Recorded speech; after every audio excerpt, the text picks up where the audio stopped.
Okay, in this next video, we're going to talk about the controls, the remote control, and the connecting of the remote control to the machine procedure for the IMER GERRIS 800 tracked placing machine.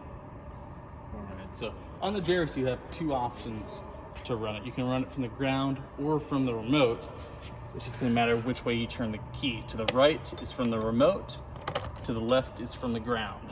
Okay, what's that big red button right there? You have the emergency stop, so if you want to connect, the emergency stop comes out.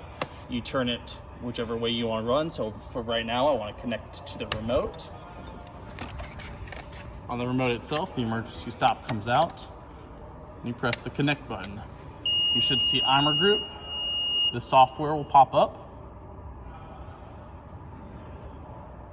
And that's the normal screen for running. Looks like we're connected. Now, sometimes what will happen is you'll get an error, communication error. So in that case, what you want to do is go around to the radio and make sure you're getting power. You'll either have a high sign or you'll have a red circle just going around that screen. You can't really see it in this video, but the little antenna says high. If you don't have power there, if you don't have any red on the screen, you might want to take off this back cover and check your main power switch. So make sure this is pulled out, it isn't pushed in, and you might want to check the fuse here as well and make sure it hasn't been burnt through. Okay, great information. All right. If you want it run it from the ground, you'll just turn the key to the left. Emergency stops come out, and you'll still have to connect it to the remote, even if you want to run it from the ground. So you'll press the connect button.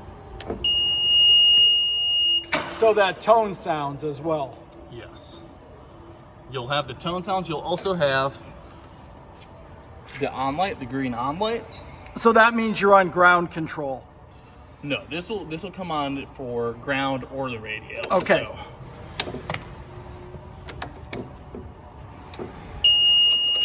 That just shows the machine is on, it's connected, everything is good. Most of the time you'll get this red engine light, but that doesn't mean anything. That'll turn off once the engine is actually running. Okay. Yes. So now, how do we start that engine up? All right, to start it from the radio, what you want to do, you have your choke right here. So you want to press that, you'll hear a click from the engine, and then you'll hit the green button. Seems pretty simple. And then to stop it, the red button. The red button.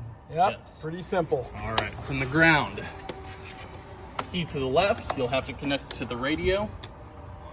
So you push that connect button right there. Okay. Yeah, you got the green light. It's the same thing. You want to hit the choke and the connect. And you see the red light turned off as well. Got it. Now for this, from the ground, you don't have an option to just shut off the engine, so you will have to turn the machine off from the key. So let me ask a question before we turn it off. So now you're going to use these toggle switches over here to move the machine and the boom?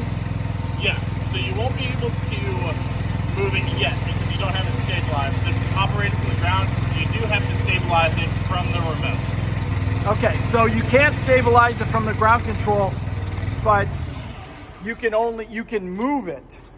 Yes. Is that right? You can move it forward and backward as long as the stabilizers are in the up position. Is that correct? You can move it from down there? No. No, ground controls are more of a emergency function. So boom gets stuck in the air, something happens where it's not working from the remote, ground controls. Also just to test it.